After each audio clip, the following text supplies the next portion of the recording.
अस्सलाम वालेकुम। कैसे हैं आप सब लोग? आई होप आप सब लोग ठीक ठाक होंगे। मेरी दुआ भी कि आप लोग जहाँ भी हों बिल्कुल ठीक ठाक हों, खैर खैरियत से हों। आज का जो व्लॉग है बहुत ही मैं खूबसूरत सी किताब के साथ स्टार्ट कर रही हूँ। मुझसे आप लोगों में से बहुत से लोगों ने ये पढ़ा भी होगा। मैं काफ़ी लेट हूँ क्योंकि मुझे ऐसा लगता था कि मुझे बुक रीडिंग में इंटरेस्ट ही नहीं है। मतलब मुझे बुक्स देख के ऐसा लगता था इतनी मोटी मैं कैसे पढ़ूँगी। मैंने मतलब कभी पढ़ने की ट्राई नहीं की थी। उसके निस्बत मुझे स्टोरी सुन लेना उसके बारे में या फिर टीवी पे देख लेना वो मुझे ज़्यादा बेटर लगता था। लेकिन मुझे पता नहीं था कि अगर मैं स्टार्ट करूँगी तो मुझे कितना इंटरेस्ट डेवलप हो जाएगा। तो मैंने ऐसे ही ना नेट पे ऑनलाइन पढ़ना स्टार्ट किया। तो मैं काफ़ी 1-2 घंटे रीड करती रही। मुझे बहुत मज़ा आने लगा कि इंटरेस्टिंग होता है बुक पढ़ना भी, क्योंकि मैंने अपनी ये साइड कभी एक्सप्लोर ही नहीं की थी। तो अब क्योंकि आहिस्ता-आहिस्ता इंसान वक़्त के साथ एक तो चेंज भी होता रहता है और साथ में ना अपने आप को एक्सप्लोर भी करता रहता है। इससे पहले आई हैड नो आइडिया, क्योंकि जब मैं लोगों को पढ़ते देखती थी ना तो मुझे अच्छा लगता था, लेकिन कभी मैंने खुद कोशिश ही नहीं की, स्टार्ट ही नहीं किया कभी कुछ पढ़ना। तो जब मैंने फ़ोन पे स्टार्ट किया ना तो मैं काफ़ी 2 घंटे तो मतलब पढ़ती रही इंटरेस्ट के साथ। तो फिर शदाब ने कहा अगर तुम्हें इतना मज़ा आ रहा है यानी कि तुम्हें इंटरेस्ट है इस चीज़ में, तो सुबह मैं तुम्हें बुक ला दूँगा तो तुम उससे पढ़ लेना। तो सुबह फिर उन्होंने मुझे जाके बुक ला दी। तब तक मैं अच्छा खासा फ़ोन पे भी पढ़ चुकी हुई थी, लेकिन फ़ोन पे ये कि स्क्रीन से तो जान छुड़ाने के लिए आपको बुक रीडिंग की जो हैबिट है ना वो डालनी चाहिए खुद को। क्योंकि आजकल हम हर कोई जिसको देख लो फ़ोन पकड़ा हुआ है और रील्स देख रहे हैं, ये सब चीज़ें। तो ये आपका ना माइंड बहुत लिमिटेड हो जाता है फ़ोन या स्क्रीन देख के। और फिर जैसे अब बेबी भी है तो जो अगर आप खुद भी फ़ोन देखते रहेंगे तो फिर बच्चे भी, अगर आप उनके सामने चीज़ें अच्छी करेंगे तो बच्चों को भी वही चीज़ों की आदत पड़ती है। क्योंकि मैं ना अब ज़्यादातर ऐसी वीडियोस ही देखती रहती हूँ कि किस तरह से हम ब्रेन डेवलपिंग पे बच्चों की जो डेवलपमेंट हो रही होती है उसमें कैसे हेल्प कर सकते हैं। तो आप उनको जो बोल के सिखाएंगे वो इतना मैटर नहीं करता, जितना आप उनको प्रैक्टिकली चीज़ें करके दिखाएंगे वो मैटर करता है। अगर आप उनके सामने जो एक्शंस करेंगे, चीज़ें करेंगे, वो उसको फॉलो करेंगे। जितना मर्जी आप कहते रहें फ़ोन नहीं देखना, अगर आप खुद फ़ोन देख रहे हैं तो बच्चे देखेंगे ही। तो अब इंशाल्लाह मैंने अपने इस इंटरेस्ट को ना अपनी हैबिट में अब तब्दील करना है कि अगर मुझे इंटरेस्ट है बुक्स पढ़ने का तो मैं उसको अपना हैबिट बनाऊंगी और उसको अपनी हॉबी बनाऊंगी कि मैं फ़ारिग टाइम में इधर उधर दिमाग लगाने की बजाय कुछ ना कुछ पढ़ लूँ। उससे जो है ना वो आपकी सेल्फ़ ग्रूमिंग भी होती है और आप टाइम के साथ साथ जो है ना मैच्योर भी होते हैं। तो खैर अब वीडियो की तरफ भी आ जाते हैं कि वीडियो में क्या हो रहा है। तो कल जैसे कि आप लोगों ने देखा होगा कि रात में मैंने ना चिकन कढ़ाई बनाई थी और बहुत लेस ऑयल के अंदर। हाँ मुझे पता है चिकन का सालन थोड़ा ऑयली अच्छा लगता है सिर्फ देखने में, क्योंकि आपकी हेल्थ के लिए वो बिल्कुल भी अच्छा नहीं होता। तो इसलिए मैंने बहुत लेस ऑयल बल्कि देसी घी के अंदर मैंने उसको ना 2-3 चम्मच देसी घी डाल के तो उसके अंदर मैंने इसको कुक किया था। और क्योंकि आपको पता है जब आप डाइट पे होते हो तो प्रोटीन मस्ट लिया करें, इसलिए हमारी कोशिश होती है कि दिन में एक आध दफ़ा चिकन लाजमी लें। और फिर नेक्स्ट डे जो है ना मैं और आप ही आ गए थे पापा की तरफ, क्योंकि हमने सोचा कि जाके कुछ खाना शाना बनाते हैं, पापा के एक आध दिन गुजर भी जाएंगे। और फिर वैसे भी मंडे से मतलब कल से बच्चों के स्कूल स्टार्ट हो जाने हैं, तो इसीलिए फिर आप ही ने कहा कि मुझे टाइम भी कम मिला करेगा।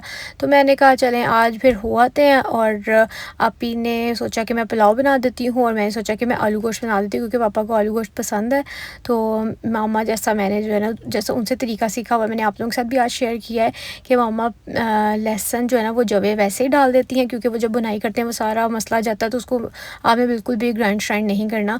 और साथ में अदरक ग्राइंड करके डाल दें। इसके अलावा टमाटर ऐड किए थे मैंने, इसके अंदर प्याज ऐड किया था और फिर मैंने इसको प्रेशर कुक कर लिया था फॉर अबाउट 10 मिनट्स। उसके बाद फिर मैंने इसको भूना, भूनते भूनते अंदर आलू भी डाल दी जो मैंने कट करके ऑलरेडी नमक लगा के रखे हुए थे। ऐसे आलूओं की बादी जो है ना वो निकल जाती है। फिर उसको धो के अच्छे से तो फिर मैंने उसके अंदर साथ ही भून लिए थे मटन में। और उसके बाद फिर मैंने पानी डाल के उनको दम पे रख दिया। इस तरह जो है ना वो आपका मटन के अंदर कोई कसर होगी वो भी पक जाता है और साथ में आपके आलू भी गल जाते हैं। तो बहुत ही मज़े का, बहुत सिंपल सा बनता है, बहुत लेस स्पाइसेस के साथ और लगता भी अच्छा है।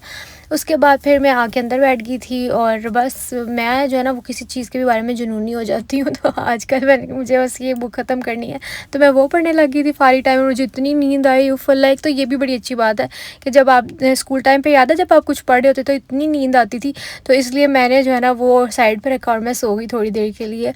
और यहाँ पे बच्चे जो कह रहे थे कि हम आपके लिए चीज़ियाँ शीजियाँ लेके आए तो मैं ये देखने लगी। मैंने कहा मुझे ना दिखाओ, मैं डाइट करी, मैं बड़ी मुश्किल से इन चीज़ों से ना दूर हूँ आजकल। लेकिन ये कोड़ा कुट पढ़ना ही पड़ता है अगर आप लोगों ने वेट कम करना है ना, तो फिर भी खैर मैंने थोड़ी बहुत डंडी मार ली चीज़ों की। यहाँ सालन तो हो गया है डन और इतना सही, बस धनिया पड़ा हुआ था तो वो फिर हमने इसके अंदर ऐड कर दिया और बस इसका मुनासिब सा शोरबा रखा था, क्योंकि बहुत पतला भी शोरबा अच्छा नहीं लगता और बहुत गाढ़ा भी मुझे पसंद नहीं है। लो जी, मेरा काम तो हो गया, अब आप ही जाने और उसका काम जाने। तो आप ही जो है ना वो साथ साथ में आटा भी गूँध रही थी क्योंकि रोटियाँ भी बनानी थी। और यहाँ पर रामीन जो है ना उसने नूडल्स रखी थी, क्योंकि वो कह रही थी कि मैंने नूडल्स खानी है, तो फिर नूडल्स का जो है ना वो 2-4 स्पून मैंने उसके साथ ले लिए थे। मैं तो नूडल्स आजकल लेके नहीं आती क्योंकि मुझे पसंद है, तो अगर मेरे पास पड़ी होंगी फिर रात भर आते ना दिल कर पड़ता है नूडल्स खाने का, और वो टाइम बिल्कुल भी अच्छा नहीं होता नूडल्स खाने का, क्योंकि इतना मैदा आप अपने अंदर लेके जा रहे हैं और वो जाके फिर आपके अंदर ही स्टोर होना है। तो बस फिर थोड़ा सो के उठने के बाद फिर भूख लगी, फिर हम लोगों ने खाना खाया। यहाँ पे बाकी सब खा चुके हुए थे क्योंकि मैं सो गई थी, तो फिर मैंने कहा चलें मैं अब खाना खा लेती हूँ। तो फिर शदाब भी आ गए थे मुझे लेने के लिए, तो फिर उनको भी मैंने साथ में खाना गर्म कर दिया। अपने मैंने जो है ना वो बस राइस का थोड़ा सा पोर्शन लिया था, बाकी मैंने ज़्यादातर प्रोटीन पोर्शन ही लिया था, जिसमें मैंने मटन और चिकन ले लिया था। राइस के अंदर से ना मैंने चिकन ऐड कर लिया था। मतलब मैं हमेशा जब भी पोर्शन कंट्रोल में खा रही होती ना, तो मैं इकट्ठा पुलाव नहीं डालती ताकि मुझे पता चले कि मैंने चावलों की कितनी रेशो ली है। तो मैंने बोटियाँ अलग से डाली थी और मटन का सालन उसमें से भी बोटियाँ और 1-2 आलू ले लिए थे। और फिर ना थोड़ा सा दही पड़ा हुआ था, तो मैंने सोचा मैं रायता भी बना लेती हूँ क्योंकि मुझे इस तरह चावलों के साथ अच्छा लगता है खाने में। तो फिर चटनी आपी ने ना बनाई थी, तो वो पापा को दी थी उसने। ये अनारदाना, धनिया और पुदीना, धनिया तो नहीं मेरे ख्याल से पुदीना, अनारदाना और लहसुन, इस तरह सब को ना कूट कूट के उसने बनाई थी। तो साथ में मैंने थोड़ा सा सॉल्ट ऐड किया इसके अंदर। तो ये बहुत ही ज़्यादा मज़े की लग रही थी और ये बहुत अच्छी है हेल्थ के लिए। आप लोग भी ज़रूर बना के रखा करें, बीपी के लिए बहुत अच्छी है। और वैसे भी ना गर्मियों में खाने के साथ आप लोगों को चटनी ये ज़रूर ऐड करनी चाहिए अपनी डाइट में। और उसके बाद यहाँ पर साथ साथ जो है ना वो रोटियाँ भी बना रही हैं आप ही। और बस अभी खाना ही खा रहे थे कि इतनी तेज़ बाहर बारिश आई, मतलब तूफ़ानी बारिश शुरू हो गई और बहुत ज़्यादा, और वो टिक के फिर पड़ी है 1-2 घंटे के लिए, और इतनी ज़्यादा, और अंदर ओले भी थे। तो हमें तो बहुत ज़्यादा मज़ा आया देख के। अच्छा, स्टार्ट जब हुई ना तब ऐसे लग रहा था कि बस थोड़ा सा ही जो है वो झोंका सा आएगा और फिर चला जाएगा, लेकिन जब वो स्टार्ट हुई है और उसके बाद ओले गिरे हैं ना, तो पूरी सड़कें जो है ना वो काफ़ी 2-3 घंटे के लिए बाद में भर गई थी। और ये देखें आप, इर्ज़ा उठा उठा के ला रही थी ओले के, ये देखें खाला ओले गिर रहे हैं, क्योंकि हमें ना एकदम मोटी मोटी सी आवाज़ आई। मुझे लगा, मैंने ना सबको कहा नहीं नहीं ओले नहीं है, क्योंकि मुझे नज़र ही नहीं आ रहे थे।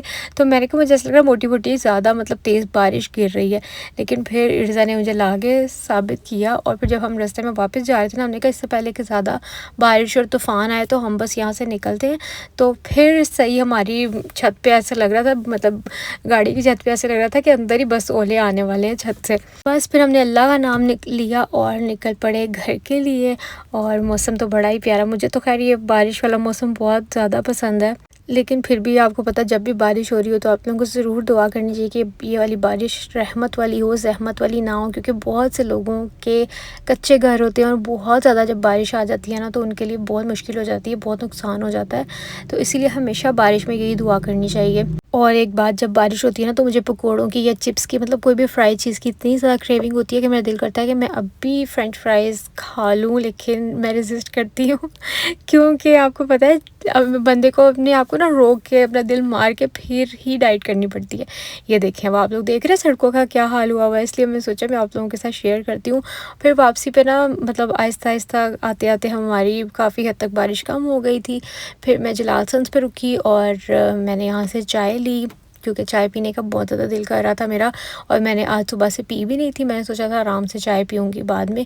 तो रास्ते में फिर क्योंकि मेरी आंखें इतनी बंद हो रही थी, मुझे इतनी नींद आ रही थी, मैंने कहा अब चाय की अशद ज़रूरत है, क्योंकि मैंने जाके वीडियो भी एडिट करनी है। तो आप लोगों से मैंने पूछा, आपने कहा जिस टाइम मर्ज़ी वीडियो डालें, बस आप डाल दें, डेली जो मर्ज़ी दिखाएँ, बस आप अपलोड कर दिया करें। तो फिर मैंने सोचा कि खैर जो भी आज मेरा व्लॉग बना मैंने इंशाल्लाह ज़रूर शेयर करना है। तो फिर मैं घर आई तो ये मेरा एक पार्सल आया हुआ था ज़ेलबरी का, और ये है 3400 का 2 पीस यहाँ से मिल रहा है, जो कि बहुत ही मुनासिब है घर पहनने के लिए। मैंने इनके ऑर्डर किए हैं। ये ड्रेसेस सॉफ्ट सी लोन होती है, आप इनको घर में पहन के जैसे मर्ज़ी घिसाएँ पटाएँ, लेकिन एक बार जो मैंने फ़ील किया, मैंने ज़ेलबरी से जो है ना कभी ज़्यादा शॉपिंग नहीं की, एक आध दफ़ा ना कुर्तियाँ-शुर्तियाँ 1-2 ली हुई हैं। लेकिन अब मैंने देखा कि अगर चीज़ सस्ती है ना तो फिर क्वालिटी पे कॉम्प्रोमाइज़ होता ही होता है। अभी मैं अभी इसको खोल रही थी ना जब, तो मैंने देखा कि इसके घेरे के अंदर ना ये डबल इस तरह से सिलाई है और अंदर एक धागा सा फँसा हुआ है। यानी कि स्टिचिंग ये देखें प्रॉपर नहीं है। जैसे धागा मशीन तोड़ रही है और उसके साथ सिलाई लगाई हुई है।